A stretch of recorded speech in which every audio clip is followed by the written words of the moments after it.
Spreely Media. There's that button. All right, here we got pre-show. If you're watching on one of those inferior social media platforms like Tube or Fumble or what else is out there?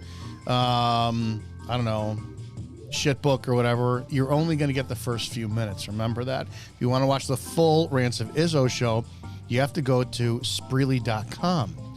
or rantsofizzo.com, either one of those. I highly suggest you go to Spreely.com because what you get there is you get the list of other shows like Report and Opine with this fantastic gentleman sitting to my left, Eric Butler from Report and Opine. Yes, sir. Thank you. Hey, dude, what's going on, man? And then you get like Wake Up America with Austin Peterson, Shannon Joy Show, the Burn Pit Podcast, Don't Unfriend Me Show, and a bunch of others. There's also it's a social media platform on there. So if you want to say what you want to say without censorship, you just go there. It's as simple as that. All right. This is about 2 minutes. We're live here on Spreely Media. Bro. Yeah. Couple things. Yeah. There's something called the Black Joy Parade. Let's talk about that. In Oakland, California, it's billed as hyper positive. I mean, we'll get into it a little bit later, but I talked to some people, and I think it was actually worse than I expected, but not in the way I was expecting, if that makes sense. I'm going to be very curious.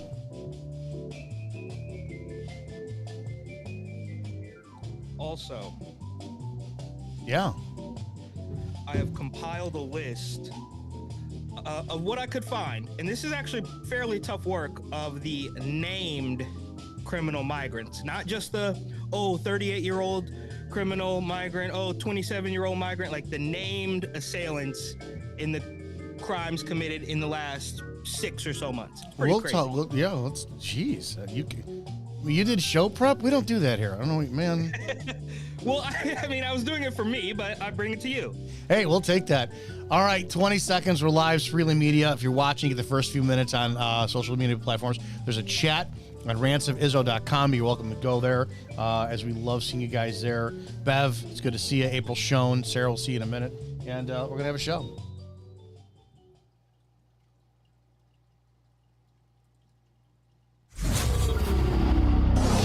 Sit down, shut up, and pay attention.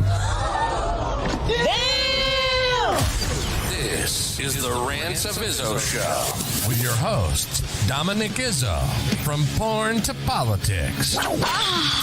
We touch every third rail we can find. You might want to put your headphones on so your mom can't hear this. It's been called the most entertaining 60 minutes on the internet, and it starts now. Let's do this. No, he's not blonde, and he doesn't have voluptuous curves, and he's not going to be talking about conspiracy theories that I know of today. That's not Lola on a Thursday with us. Sorry, Lola had to go do some diva stuff, so she won't be joining us today. But instead, here on the Rants of Izzo show from the Report and Opine show, got Eric Butler joining today, man. Thanks for the last-minute fill-in. Appreciate you. Yeah, bro. Thanks for having me on. Love it here. You're welcome. Before we went live, you were talking to me about a black what now? Because it's the last day of Black History Month. Let's celebrate in style in this leap year.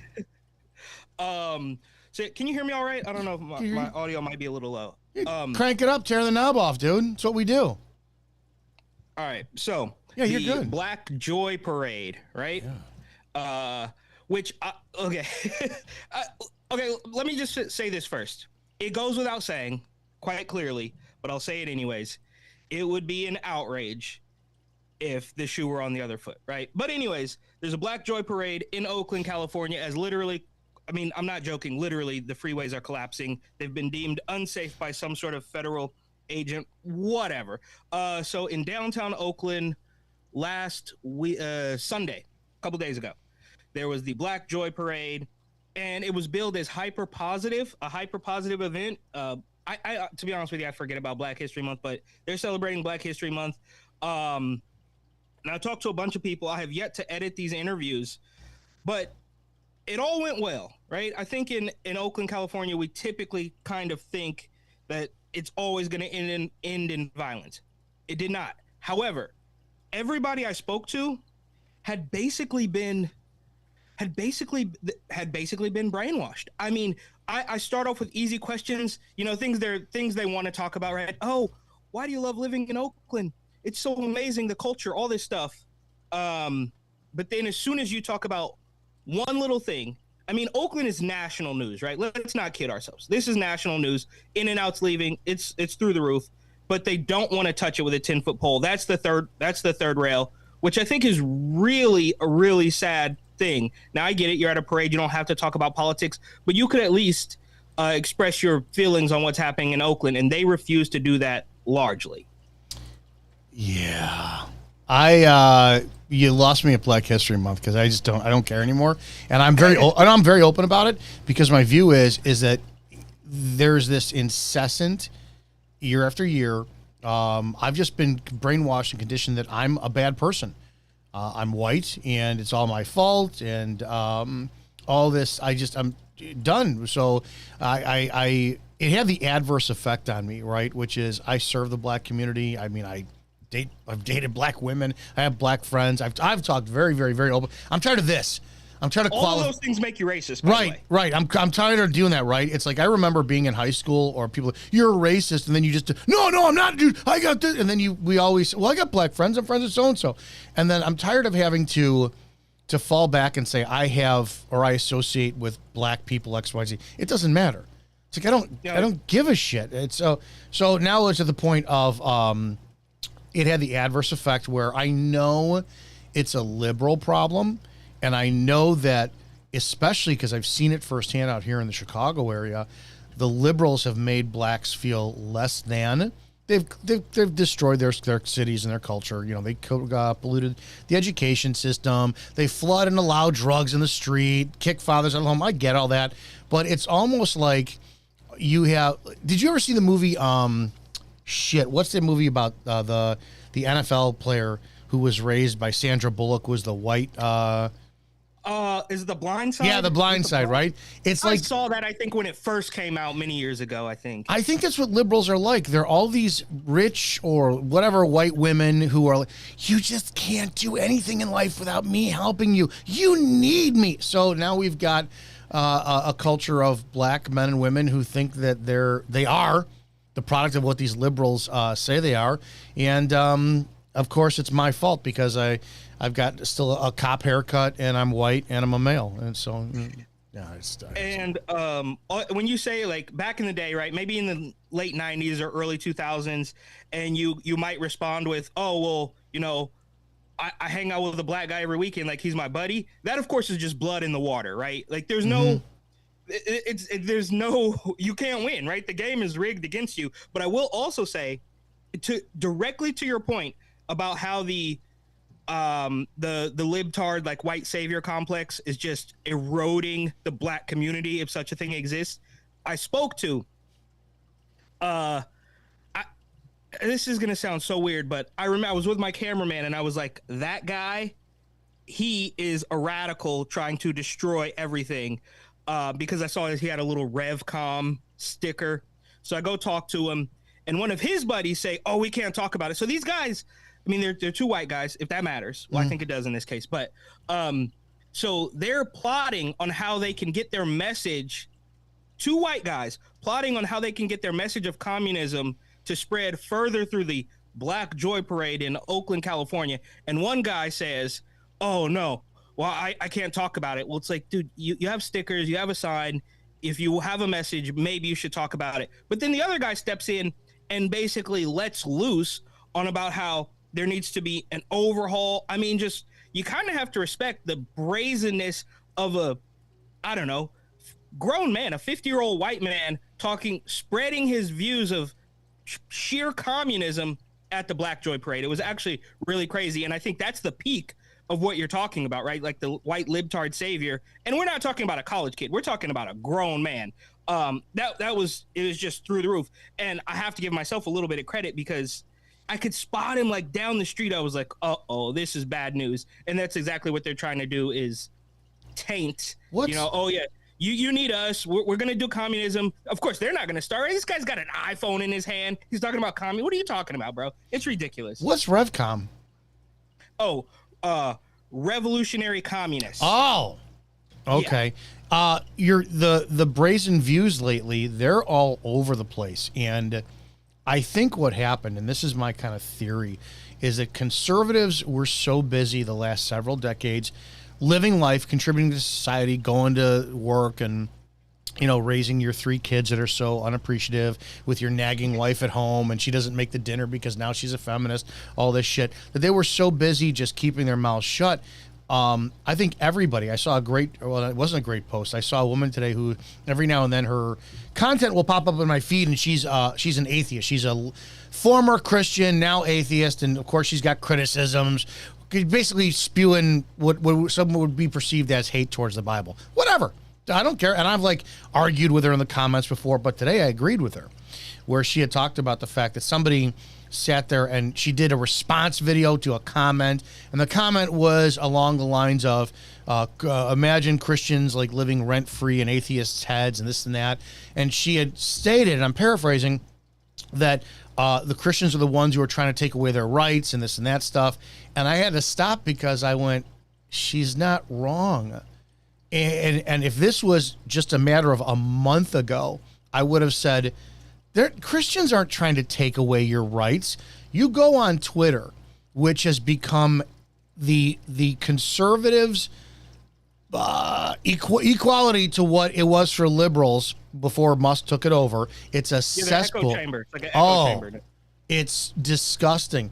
I have never seen more Christian totalitarianism in my life. I've seen people, and I call Stu Peters, who I've talked about him publicly. I think he is one of the most dangerous men on the planet right now because of his minions. He has millions of followers. He is up there with people like Morgan Ariel, who used to be a guest of this show. She's from my area. She's an influencer. They have no problem saying ban gay marriage, ban trans surgeries for everybody, ban this, ban. They are 100%. If they could eradicate gays and Jews apparently from the United States and the world, they would. So I guess my point is, conservatives went so long without kind of letting the pressure valve off of their issues because they were afraid of being called racist, homophobe, this and that. You criticize a gay guy, then, oh, you're gay. Well, I'm not gay. It's dude, who cares? You can criticize somebody all you want. So now it's the complete adverse, which is because you let it cook for so long, now it's your reality. Now it's anything that opposes your viewpoints on an extreme level, you're going to voice. And the millions of people who support that shit are terrifying. That conservatives are a little fucking nuts. And so I think it's why they're brazen and they have no problem getting their opinion that way. Yeah, but isn't that isn't that just the logical answer, I guess, to what we've seen on the left? I mentioned before we got on, I was working on kind of a mini documentary, I guess, about some of the actual named, or at least the names that they've given authorities of the migrants. And I looked through some of the old videos of, Uncle Bernie saying we need open borders as a Koch brothers conspiracy. And you can see Barack Obama, Hillary, all of them. Bo Biden, of course. How could I forget? There's this clip of Joe Biden's. He looks much better. I don't know. Maybe this is a decade or so, even longer. More than a decade ago, but they were all, and I'm sure I'm preaching to the choir here, but at one point they were all fairly strong on border security, but somehow that changed. But I guess my point is, when the left gets so extreme, and I don't know, chicken or the egg, I don't really know. I guess I'm not quite old enough to remember a time before the left had complete control of the narrative machine, I suppose. But the Morgan Ariels of the world, I don't know too much about Stu Peters. He is the most brilliant marketer of our time. Stu, in a nutshell, was a rapper. He's a white rapper on YouTube, and that failed. He went into bail bonds, and he had a camera following him. He was a D-list dog, the bounty hunter. That didn't work. He started radio with, I think it was, I can't remember what his show was called, but he came down to a network I was on before. He shit the bed on that one. He found his calling in extreme right rhetoric, and I don't know how it's allowed on Twitter. He publicly calls for the hanging execution of like Dr. Fauci. We're going to convene a military tribunal and Dr. Fauci will be hung from the neck by dead. And he associated with the guys like Nick Fuentes, who I followed, and Nick just seems the same damn way. The problem is their audience is big, which means... But isn't that what happens? Yeah. Isn't that the answer to the extreme left? I mean, what else did we expect? So, well, here's the problem like I use it as a personal example. I 100% believe that my mother died from the COVID vaccine. There's no question. You know, she gets her organs shut down, and the doctors sit there and say, well, her heart is 3 times the size that it's supposed to be. Well, she just took the fucking vaccine 18 months ago. Or she was fine until that point. So on an anger level, I would love to see those like Joe Biden, fucking what's his name, who nobody talks about anymore, Cuomo from New York. I would love, dude, everyone forgot about him. I would love to see him. I did not. I did not forget about right. Cuomo. I promise you that. I would love to see, and I do. And it's dispassionate. I believe, I say it's dispassionate just after referencing it's personal. I think that those people should be publicly executed. I really do, because how do you do this to a world? Not because America's going to set the standard and the stage. So you go and you lie to people. Even Joe Biden, when he was debating at his town or doing town halls, and he looked at the little like 11-year-old Hispanic girl, you're not going to get COVID. You don't need the shot. You don't need this. And then they forced it down our throats. Every leader who was in a position of being responsible for how our nation goes, I believe that they should be, if they sided with forcing any of this, they should be put to death. I just don't like the way that Stu said it. And he's on a platform at a convention hall full of like 300 people. Really, they need to be hung. It was almost like Vince McMahon, right? They need to be hung by the neck until dead. It's like, dude, that's not the way to fucking do it. That sounded more like Alex Jones. That was a little. That would, yeah. Well, the gay frogs are in the water, and when the interdimensional beings come down from the third level space station, you have to understand that when I was on Joe Rogan, yeah, I get all that shit too. But man, it's fucked up. Can I say?